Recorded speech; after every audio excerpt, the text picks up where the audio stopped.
ওখানে সবাই জড়ো হন। বন্ধুগণ, আমি দলীয় কর্মীদের বলবো বাইকগুলো একটু আগিয়ে রাখুন।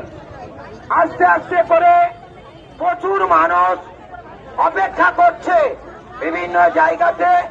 দলীয় কর্মীদের বলবো বাইকগুলো একটু আগিয়ে নিন, বাইকগুলো একটু আগিয়ে নিন। পদযাত্রা শুরু হলে সামনের সারিতে বাইকগুলো থাকবে, বাইকগুলো একটু সরিয়ে নিন। আমি দলীয় কর্মী বন্ধুরা যারা এসছেন বাইক নিয়ে, তাদেরকে বলবো বাইকগুলো সরিয়ে নিন। আগামী 23 এপ্রিল 2026 পশ্চিমবঙ্গ বিধানসভার প্রথম পর্যায়ের নির্বাচন।